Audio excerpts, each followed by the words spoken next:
Welcome, everyone. Thank you for joining us today for this special author event.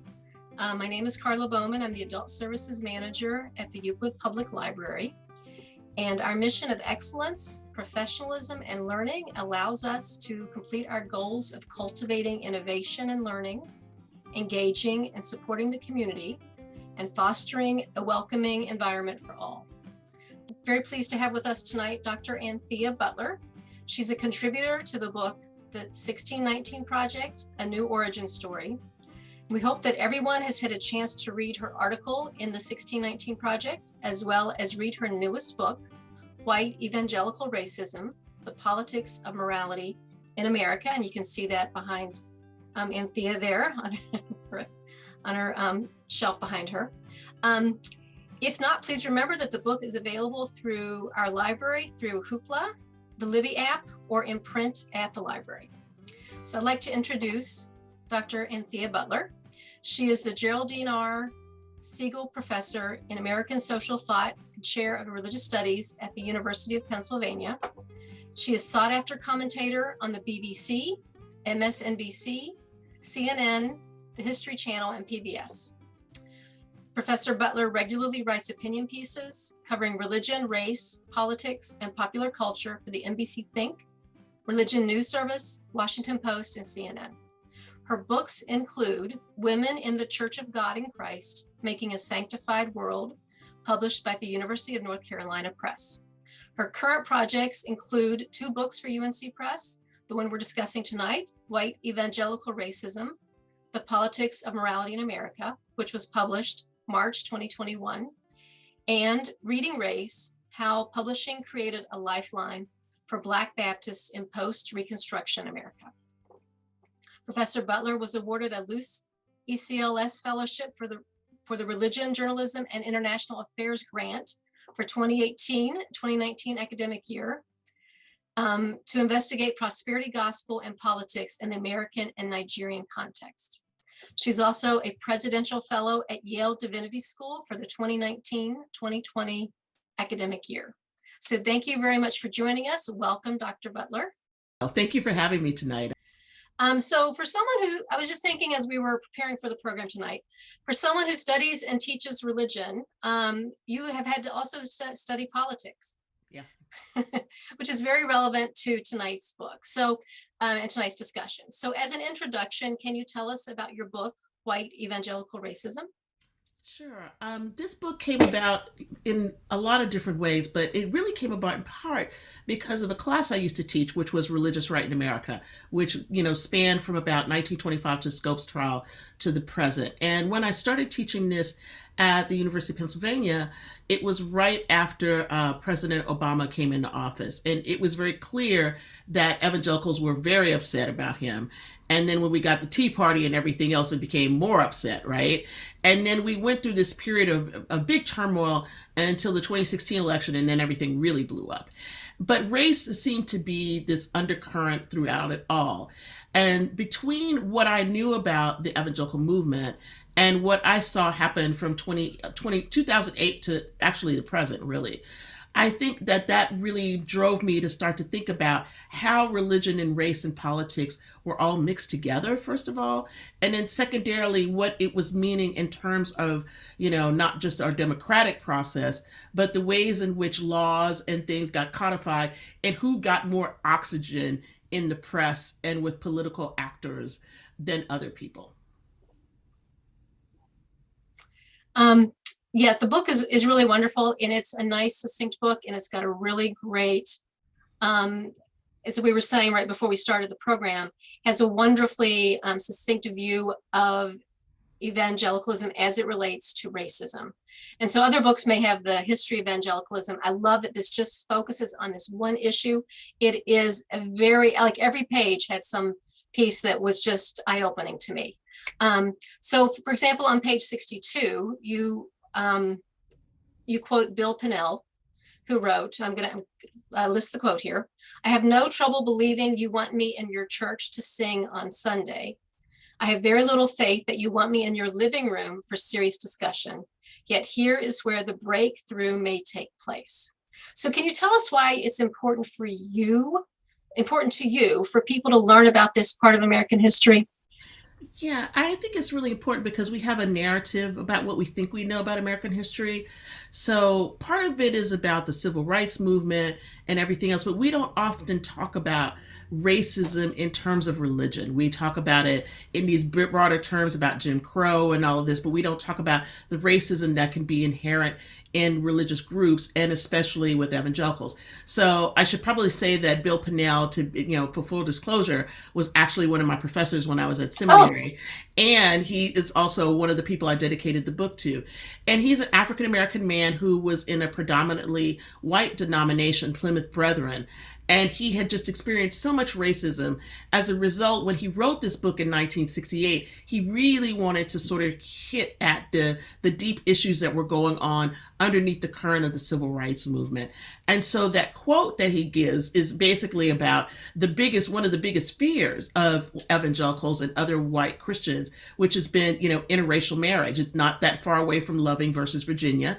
And so for him to say that was, right on top of mind for him during that time period. And I think that it also spoke to the kinds of things that he felt as an African American Christian, having to navigate this kind of predominantly white Christian world, and finding out that, although he was welcome to come and do a song or to preach a sermon, he was not welcome in people's homes, and that was a barrier. And he surely would not have been welcome to hang out with their daughters. So I think that was a big piece of where that time period was. But I also think it, affects people now. There's another quote that I have in the book that you probably noticed towards the end about Trillia Newbell, who's African American woman, who's evangelical, who preached at a church, and then afterwards there was a white gentleman who's older who came up to her and said, "Well, you're not really human. You're not like white people."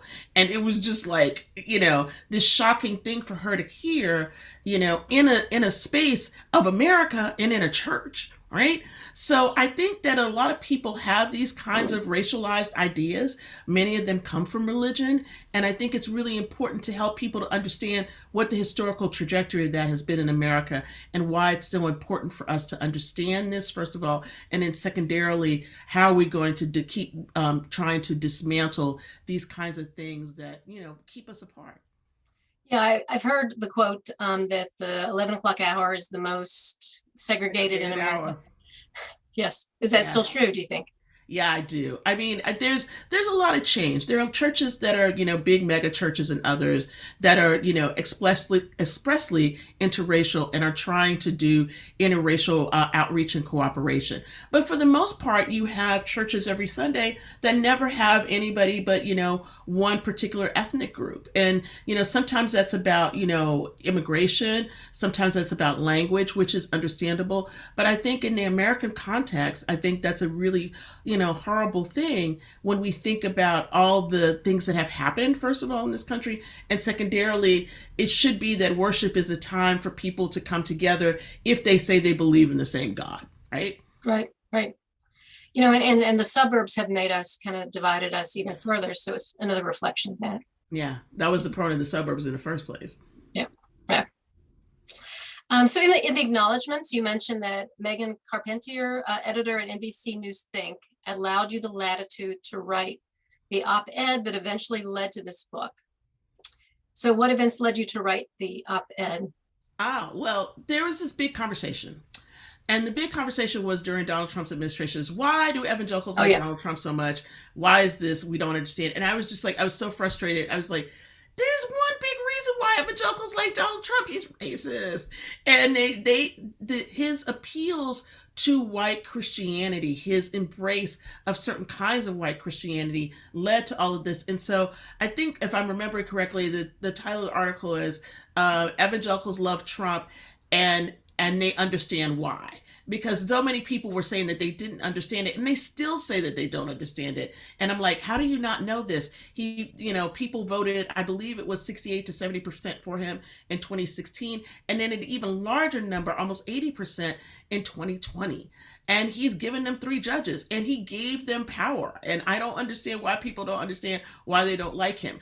And I think what is part of that is about what we thought about evangelicals. We thought about, oh, they told us about moral issues. They're against abortion. They're against same-sex marriage. They, want a husband to be, not married to anyone else but one wife, and they don't like divorces. And this has been the past of how evangelicals presented themselves. But something strange started to happen around 2008, which is they didn't care anymore. And I like to point out one of the reasons why they didn't care anymore is if you go back to think about Sarah Palin, when she started, she was an evangelical woman, former governor of Alaska, came on the scene as the VP nominee, and her daughter was pregnant. Before this, teen pregnancy would be awful. It would be completely a disqualifier. They blew over that. And so that was the moment. Another moment was when they decided that Mormonism was not a cult. And I know that sounds strange for some people. I would not say that. But for many evangelical groups, they considered Mormonism to be a cult. And in 2012, to help Mitt Romney out at the polls, they took Mormonism off the Billy Graham Evangelistic Association list of cults. So this is the kind of thing that has happened in order to sort of accommodate all different kinds of things that evangelicals didn't used to go for before. And you mentioned that, and as I was reading the book, where I've noticed that they seem to be courting the Catholics. They seem to be joining in again with the Catholics in a way that those two groups were always really kind of at loggerheads, and now they seem to be trying to consolidate power through joining these other conservative groups. Yes, and that's exactly right. That starts in the 70s, after Roe v. Wade. You start to see this kind of coming together. And one of the architects of the religious right, Paul Weyrich, himself was actually Catholic and was one of the people who was instrumental in saying, instead of trying to fight, the government on these racial issues because of segregation academies, let's look at, abortion as an issue that can unite us.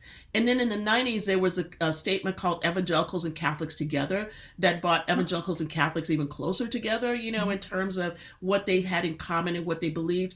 And so now you have this almost kind of seamless thing where you can listen to some of the U.S. Catholic bishops and they sound just like, Franklin Graham or somebody, because they espouse the same kind of ideals. Yeah. So you participated in the 1619 Project, and we had a discussion a few months ago. And the most lively part of the discussion was actually the chapter on religion. Really? Yes. So that's part of what what they said. Yes. No, it was really, everyone just kind of woke up a bit. So can you just tell us how you came to be involved in that project? Yeah, I mean, it's actually a social media story. So I had followed and I always think about her name. Instead of thinking Nicole Hannah-Jones, I think of her as Ida Bay Wells because that's her Twitter handle, right? So when the first part of the project came out, that was a magazine, I knew some of the people who had written, and I was reading Khalil Gilbrand's piece about Khalil Muhammad. Sorry, I always get them mixed up. Khalil Muhammad's piece about sugarcane in Louisiana. And I have relatives from Louisiana, and I was like, boy, this is a different story if you write this story with religion. And so I tweeted at her one day and said, if you do this as a book, you really need a religion chapter, because there's no way you can hold the story together without talking about religion and the African-American experience in America. And so they reached out to me and, asked would I be involved. And I'm like, well, I put my foot in my mouth, so I guess I have to do it. And I started to do it. But I will say that, for all the critique of this book, this is the most, I would say, the most edited, the most fact-checked, the most agonized over chapter that I have ever written in my entire life. It took a year, and I had 3 fact-checkers, 3 reviewers. I, spoke to on a regular basis 2 of the editors and the editor of the New York Times Magazine, Jake, and I'm forgetting Jake's last name right at the top of my head, but and spoke to Nicole a lot, and that's how the chapter came about. So it had a lot of push and pull, but it was an arc that I felt like was the right arc, and starting with Jeremiah Wright and ending with Raphael Warnock, who actually was his student, was a nice way to put this all together into a story that I think is still being written today. Yeah, absolutely. There was a comment, someone commented, is there a Billy Joel list of, I'm sorry, Billy Graham If it was a Billy Joel, it would be great. It would be singing. Yeah, right. Billy Graham list of cults. Yeah, actually, the Evangelistic Association always puts out sort of has a list internally of who they think is like these are religions that are not, religions that we recognize, right? Or so they would be like Jehovah Witnesses, and in the case of Mormons were on there. And part of the reason why Mormons were on there, I don't know if there are any Mormons in the audience, but you already know this, it's because they see both Jesus and God as separate people. They're not, they're each their own person. And so when Joseph Smith sees God and Jesus in the sacred grove, that to them is heresy. Okay. So that's why they were on the list to begin with. But it's a political and not a theological reason why they come off. They come off because of Mitt Romney running, and they want to help his election. And if you remember back in 2012, there were lots of people like Robert Jeffers and others who were Southern Baptists who really were against Romney running because they didn't want a Mormon to be president, just as much as people protested in 1960 about JFK running for president. Right. Right. So back to your book, The White Evangelical Racism. It contains so many facts, from the lost cause and the reframing of the Confederacy, to Bob Jones University losing its tax status for refusing African-American admission, right on through to white evangelicals fighting against President Obama. So this book feels like it should be much longer than 164 pages. Can you tell us about your research journey, and why did you decide to keep it so concise? Yeah, part of the reason why is there was agreement with the press. The press wanted to do something that was tighter and shorter, and I agreed with them in part for this reason. I've been writing op-eds for a long time. I've been writing in this format off and on since 2005. And I felt like the way to get at this story was to take racism at the core and to talk about morality as a secondary issue and put those things together in order to make a tight, concise piece. And that if I used chapters that people could recognize instead of getting down into the weeds like I would in an academic book and footnotes and all of that, that it would weigh the book down. It would make it not an easy read. And I wanted to make it two things. One, things that people could identify and recognize, so you can always recognize Billy Graham. You can recognize Pat Robertson. You can recognize George Bush. You can recognize everybody in this book, Ronald Reagan, everybody. There's, they're ancillary figures, but those ancillary figures help you to understand the story, right? So that's number one. The second is that I felt like it would be of good use for a classroom or a school or something like that if you were having, adult ed like you're doing right now, or in groups that have Bible, that Bible study, right? So for religious reasons, and then also for people who just had a book club, right? This is something you can get through fast. It's something that you have a lot of conversation about. And all of these things in the book are topics that we are still talking about today, whether they happened in the 19th century or whether they happened in the 21st. And so I felt like there was so much resonance to what I could do in the book. I didn't have to do something long. What I needed to do was do something powerful and punchy. And so you'll see at the end of the book that I put a book list. If you want to know more, do this, right? Go look at this, and this will help you. And there's other books. Those books will sort of expand and do all of that. Now, here's the biggest thing of all. I get this question a lot. Why didn't you put footnotes? Because I decided to cite all throughout the book instead of just doing footnotes. If there was a way that I could have hyperlinked everything to something on the web, I would have, because it would have made it a lot better if you were looking at an electronic book to be able to just click into a document, let's say, from the National Association of Evangelicals and see it, or see a video, right? That would be a really great thing to do. And maybe at some point we'll go back and do that. We've been thinking about putting together a study guide for it too. But I think, what the important part of this was that I wanted it to be accessible. That was the number one thing. This is a book that you could put it in a purse, you could put it in a small bag, you can carry it on a plane, it's not heavy. It's not going to overwhelm you. And it's something that you can easily get. And it's also something that you can digest in pieces. When you read it all the way through, I think it hits you with a punch, but you can also come back to it very easily and mull over the points that I've made. Well, it is extremely accessible. I really appreciate it as I was reading it. And each page has some new idea or some new way of thinking about it, or some new connection. It really is accessible. I want to just remind anyone who's interested in reading the book, we have copies at the library. You can also get it through Libby and Hoopla. It is absolutely worth reading. My next question for you is, a recent Pew Research study shows that the share of U.S. adults who identify as Christian has decreased over the last 10 years or so by a significant number percentage. Politics is seen as the main driving factor for this decrease. So in your research, are you also seeing racism declining along with the religion? No. Okay. The answer is no. Next question. No. No. I mean, here's the interesting part. I think this is the conundrum for everybody. Okay, so I want to kind of take a little bit to explain this. Sure. The numbers on religion are declining in part because of the way that Pew does the survey. Okay, so in other words, they ask certain kinds of questions about denominational questions. Some people don't fit those denominational questions. What other scholars have done, most notably Andrew Whitehead and Samuel Perry, who are also some really good people. In case you want to invite somebody to talk about Christian nationalism, they're really great. They would be perfect to talk to. I think, one of the things that they've been seeing in the charts that they're doing and the kinds of sociological research that they do is that even though people are saying decline on religion, they are using evangelical as an appellation to say, this is who I am. And that actually increased when Trump came into office. So in other words, from the time that 2016 happened to the 2020 election, more people called themselves evangelical. So I think this is really interesting because what evangelical is now becoming is not just a religious application, but a political one. And one that says, you can have people who say, well, I love, God and country and all of this and my flag. I just don't go to church all the time. I used to call them NASCAR Christians. These were the people who loved NASCAR, loved football, loved sports, stood up for the, for the pledge or for the Star Spangled Banner, flew flags and everything. But they're not regular churchgoers, but they see God and country being together.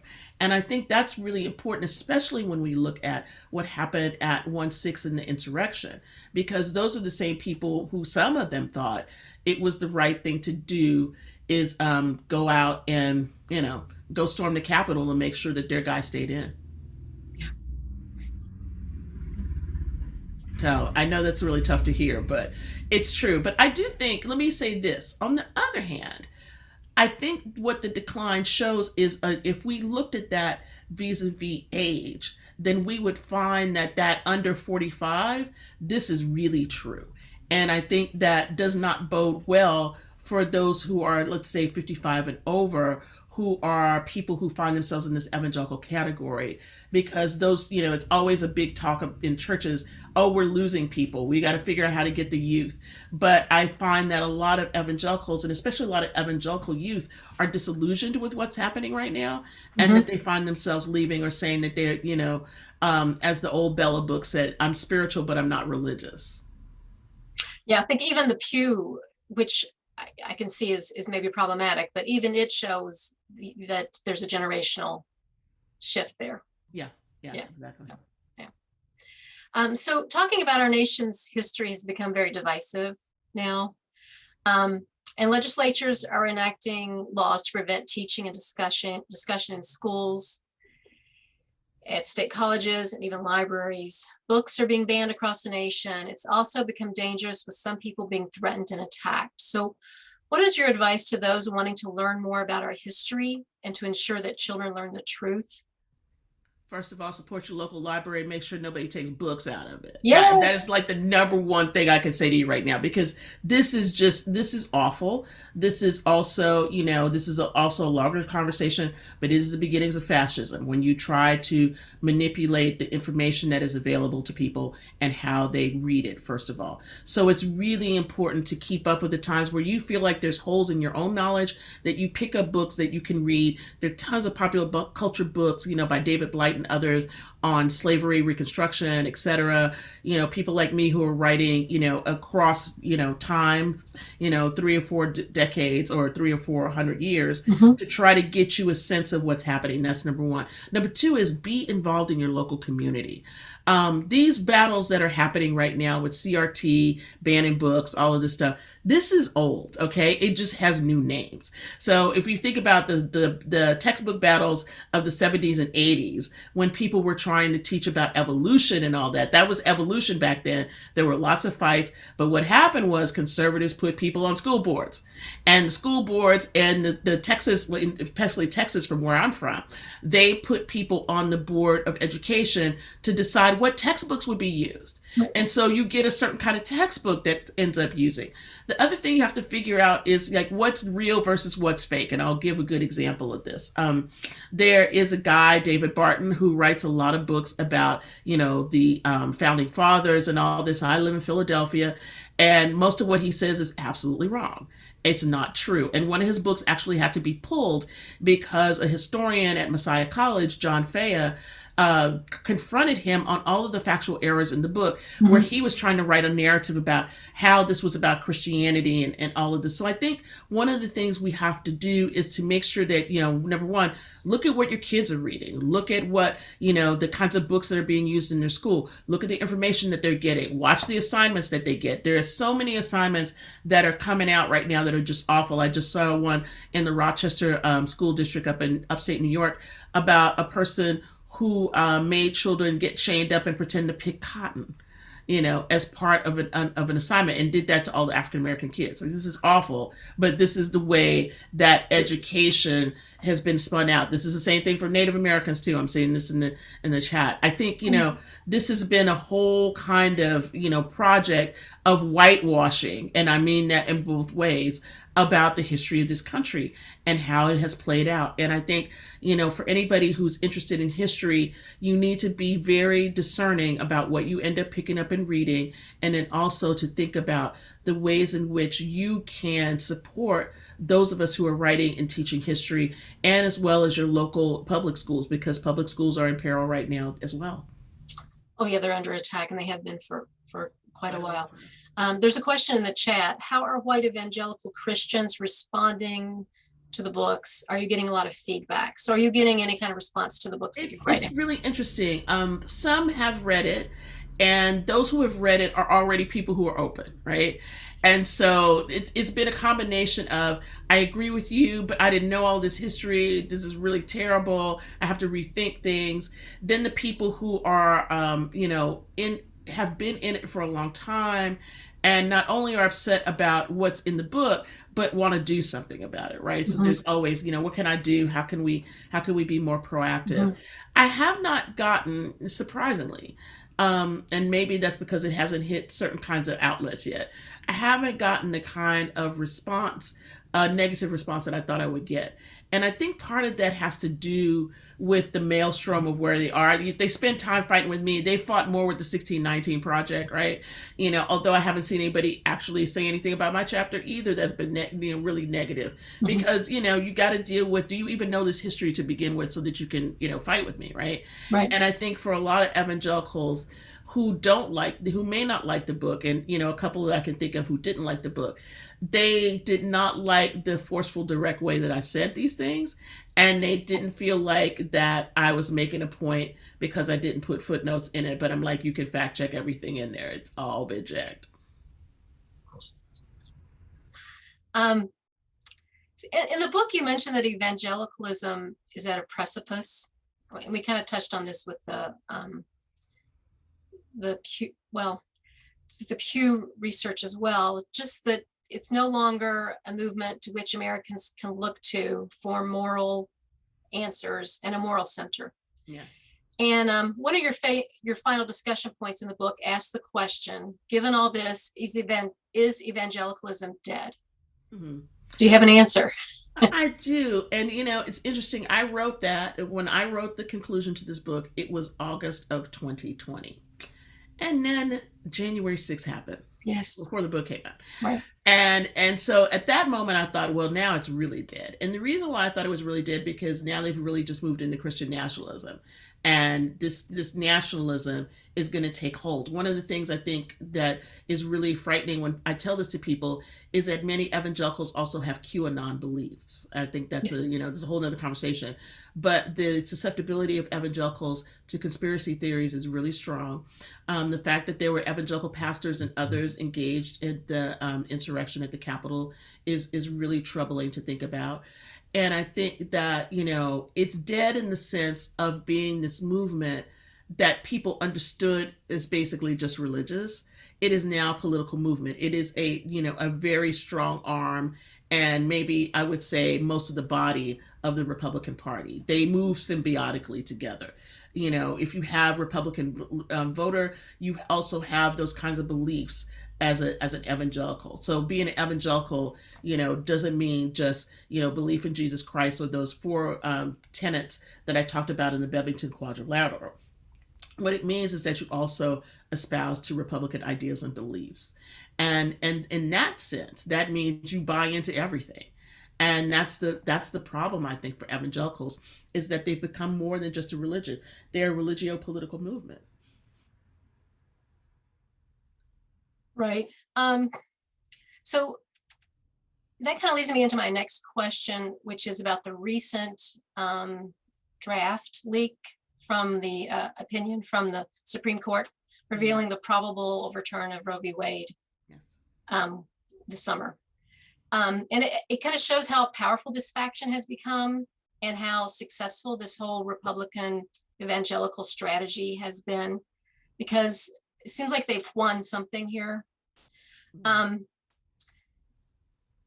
most Americans don't agree with that decision. So what does that mean? And what does that mean for the future? They don't care. They don't care. That it's what I said in the book, and I'll start off with a big statement and then drill down. It's like they want to legislate morality. And legislating morality means you want to beat everybody else over the head with it. It's not just your simple belief that, you believe you shouldn't get an abortion. We believe that no one should get an abortion. Right. We believe that this should be a country that is ruled by God. And our God believes that you should not have an abortion. Right. And so we will impose our belief over everyone. It doesn't matter if you're Jewish or Muslim or Sikh or Hindu or nothing. You are going to have to listen to this. But it's more than just that. It's about healthcare. It's about all of these things, right? And so now what people have to contend with is that a minority in the country is determining what the majority should do. Yes. And the question is will that stand or not? Right? We have a court that is, made up of a majority of conservatives and a majority of Catholics, by the way. So I could have written this whole book from a Catholic perspective and came out at the same end. I really could have, but it has different contours how it would look in the middle. But I think it's really important to understand that this moment is a defining moment, because where we go from here will be very interesting. I mean, I think, personally, I have not been a person who's even wanted to talk about abortion very much because I know it's such a volatile subject. But I also think that this is a moment in which we cannot ignore the fact that right at the same time that this is happening, there's a baby formula shortage. And nobody seems to care about that. And I'm like, if you're going to want more babies to be here, you're going to need to make more formula. You're going to need to take care of those things that people need in order to take care of babies. Now, I'm not saying that should be the way, but there is a failure to think through all of this system. What they see is the punitive aspects of the system. The punitive aspects being we will be the ones who define this, and you'll just have to figure out what you do because we're going to make you have that baby. Because we believe that life begins at this particular point, and you should believe it too. Yeah. So as far as the Supreme Court and the evangelical movement, it seems that, they've won something.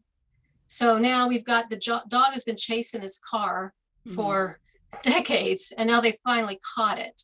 So what does that mean? Like, they had to pivot, I believe, in the late 70s to look at abortion as their rallying cry to get support for their movement. So now that they've gotten that, they've finally won that. Where does their movement go next? Well, I think it's pretty clear. I think that they move on to some other things too in order to get what they want. So, we think about all the trans issues. We think about the Don't Say Gay bill. We think about Obergefell and gay marriage. That's probably the way that this document right now is structured.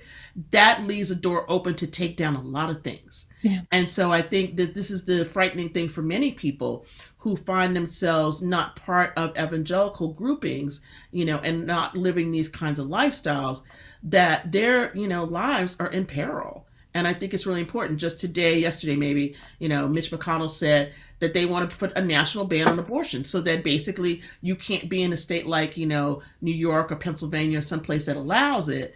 You need to be like a state like Texas that has, completely decimated it, right?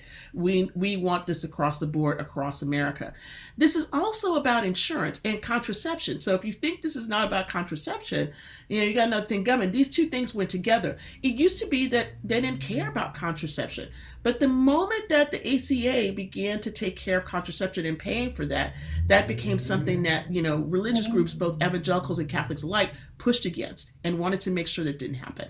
And so if they come after abortion, which they have, and which will probably go down, then the next thing is going to be contraception and contraceptive care. You will not be able to get that. You will not be able to get that paid for on insurance. And the point of this is that many people don't even take contraception about this. They take it because they have problems and they need to have hormones balanced. Sure. So this is another kind of issue. So right now we're having laws enacted against women, and people don't even understand how women's bodies work.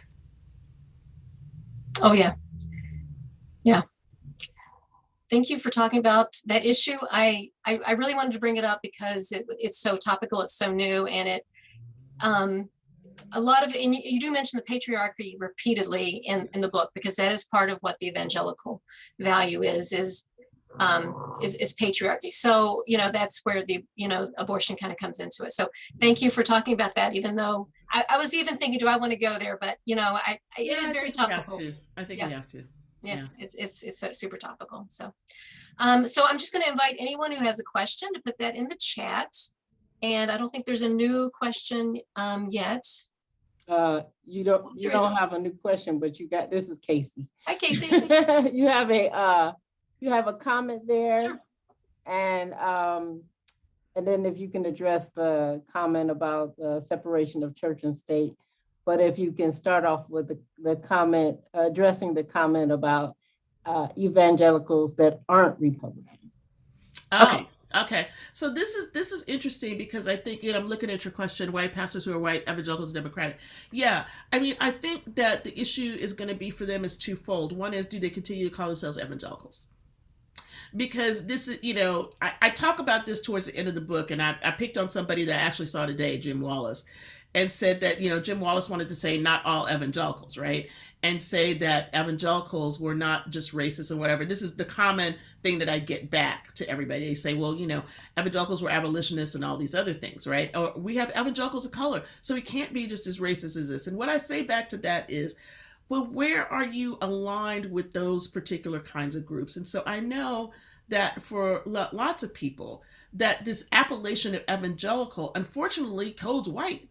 And that's actually one of the issues underneath this book, is that what has happened in the media is that evangelical has been coded white, and everybody else is either black church or ethnic church or something else, or white liberal, right?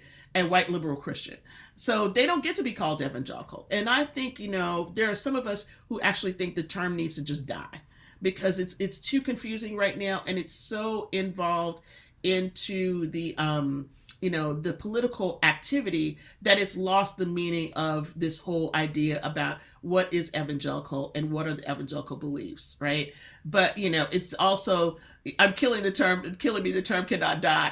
I'm sorry, I'm a historian. So I'm telling you that I think, the term is there. The term will continue to be used, but the problem is that the term is poisoned.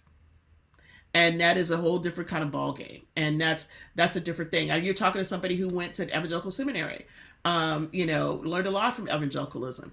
But the fact of the matter is that those other evangelicals, who are doing all these things right now, and who are very politically active and very politically savvy and have lots of media outlets and have lots of money, they are usurping the conversation about what evangelicalism is. Thank you for answering that. There's another comment. So the whole concept of separation of church and state is really not true. Mm-hmm. Oh yeah, it's a Danbury, Jefferson and Danbury. This is not the thing. I mean, people say that, and we talk about this, in the First Amendment, there'll be no religious test. Well, there are religious tests all the time. We know this. There's religious tests every time somebody runs. Right now, we have somebody running in Pennsylvania on the Republican side for, state for the governorship, and he is very vocal about his religion. He is running on religion, and that is very important for him. So, yeah. So, I wanted to address this one comment about I'm completely shocked your view. It seems very limited on Christians. As I said last night on television on MSNBC, there are Christians and then there are Christianities, plural. Not every Christian is a Christian in the way that you think that there's a pure Christianity. And I think that is really important to say. And I'm going to use a context outside of America to help you understand this. Right now, there's a war between Russia and the Ukraine. The Ukrainian Orthodox Patriarch is supporting Putin because he believes that this is a holy war. The Ukrainian Orthodox bishop and patriarchs are saying that this is an unholy war and that they have been unjustly attacked. Who's right? Who's got the right Christianity? Therein lies the question, right? And so when we talk about what Christianity is or isn't, I always tell people, I'm not a seminarian. I'm not a theologian. I am a religious historian. And so when you ask me or say to me that this looks like, this is limited on Christianity, this is a form of Christianity that is very political. Christianity has always been political. Ever since it came in 325, when Constantine saw a vision in the sky of the Pax Christi and decided that he was going to take Rome into Christianity, but continue to be a pagan and an Arian. Okay, and that's a church history class that I'd have to go teach you otherwise. It's this since 800 when Constantine Charlemagne got crowned by the Holy Roman Emperor, and you put together church and state just like that. It's the reason why the wars of religion happened in Europe. There are so many reasons why these Christian stories also become political stories. You don't have a political story in England with the Queen, who could not go and open Parliament today because she's not just the head of state, she's the head of the church. Why is she the head of the church? Because Henry VIII wanted to get married again. So when you say that this is not Christianity, I ask you, what is this history? Well, but we do have this idea in America of the separation of church and state. So. Yeah. And do you think that there's less, like those lines are getting blurred more? They're completely blurred right now. Yeah. They're completely and utterly blurred, and they're going to stay that way for a long time. Because there's a way in which you can think about this as civic engagement. And I'll use this person as an example and plug a show that I was on, the PBS special on Billy Graham. Billy Graham went into the White House the first time when he met with Truman and tried to get, Truman on board with him. And prayed with him, and then went out and told everybody about it. Truman hated it, didn't want him ever back in the White House again.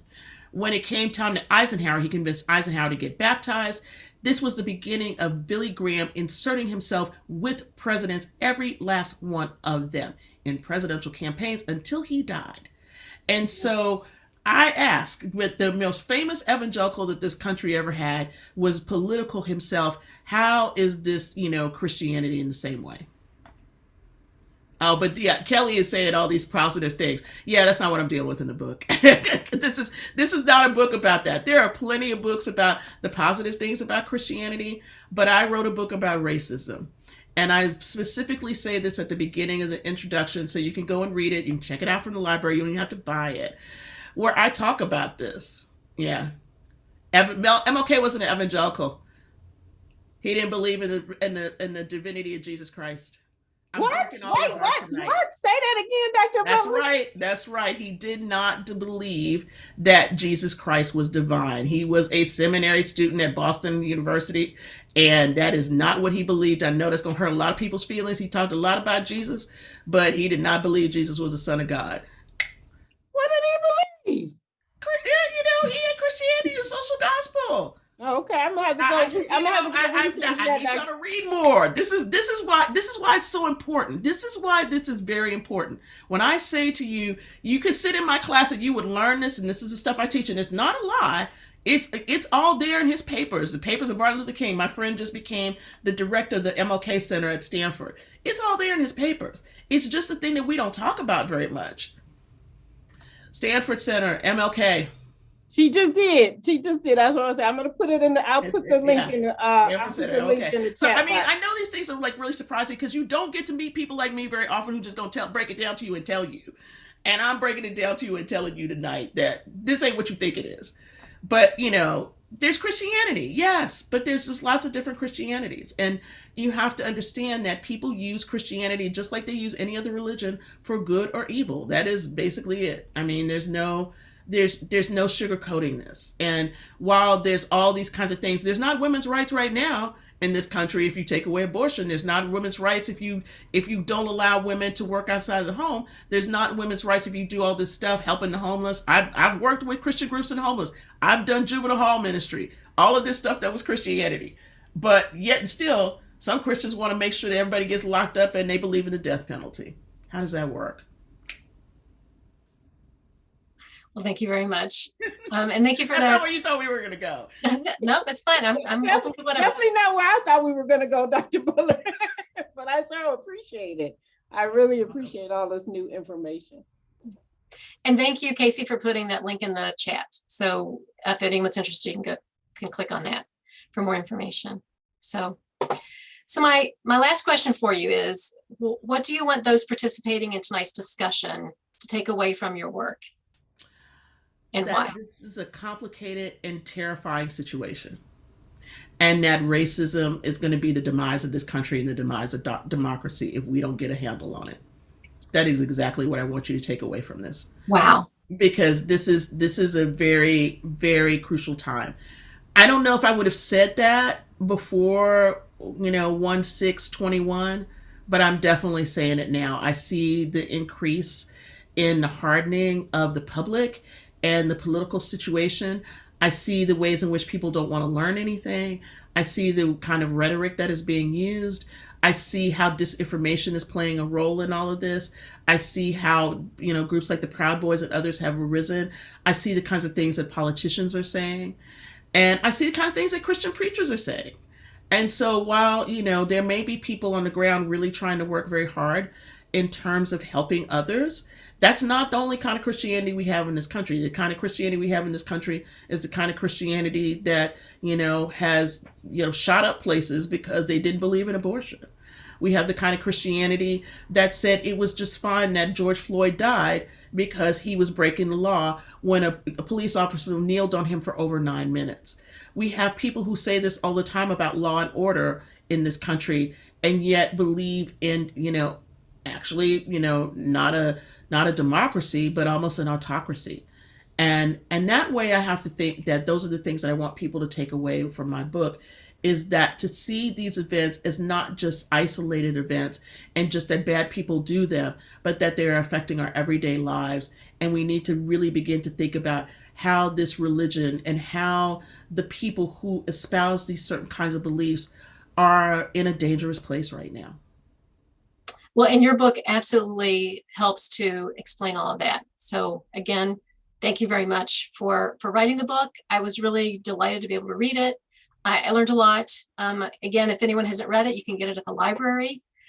So I want to thank you, Dr. Butler, for joining us this evening. Let's see if there's any other questions in the chat. And if not, no. Okay. Well, I just want to hop in, and I also Sure. want to echo Carla and say thank you, Dr. Butler. This was a great conversation. I do want to remind everybody that we appreciate that you can get it from the library, but there is a link, and I'll repost this if you would like to purchase the book as well. But get it from the library because I want to support your library. I know, but we always want to encourage folks to support our authors as well, if you can. And, and I do hope that, as Dr. Butler said, there is a list at the back of the book with additional titles for us to learn more. So please get the book, learn more, continue the conversations with your family, your friends, your church groups, because it's just absolutely critical. Yeah. I think there is, it would be wonderful if churches would read this and, really do a reckoning to see, how they've contributed to the situation. So, yeah. I think so too. And we did, Dr. Butler. We sent this to every church in our community. They're probably scared. We wanted everybody to be joining in this conversation because that too is my fear, as you expressed, that if we don't get a handle on racism, I don't think there's any way to come back from that. Yeah. And you know, when you have Blacks on and Hispanics having discussions about how do I move, where do I move to safely if my state is a state that revokes Roe v. Wade. There's going to be another great migration, but it may be across borders. Yeah. And not state borders, even international borders. Mm-hmm. We do have a comment from one of the participants. She said, I want you to know, as a Black female pastor, I'm in the face talking to my white male pastors about racism and change. So thank you for your contributions, Kelly. For you. Yeah, you better get this book, Kelly. Like, get the book. Kelly, you need to read the book, though, because you can talk even better about it after you read the book. I think reading the book will open up your eyes. Oh, good. Okay. There they are. All right. Well, thank you again, Dr. Butler. It's been a really delightful conversation. I've really enjoyed it. I hope everyone who has participated and listened has gotten something out of this. I'm sure they have. So thank you for discussing your book. Again, the title is White Evangelical Racism, The Politics of Morality in America. And we encourage everyone to learn about the book and to learn about any upcoming programs at the library. You can go to our website, www.euclidlibrary.org, and look at the calendar to see upcoming programs. So again, thank you, Dr. Butler. Thank you, participants. Thank you, Casey. Thanks so much. Thank you. Have a great evening. Yeah. Everyone have a good evening. Too.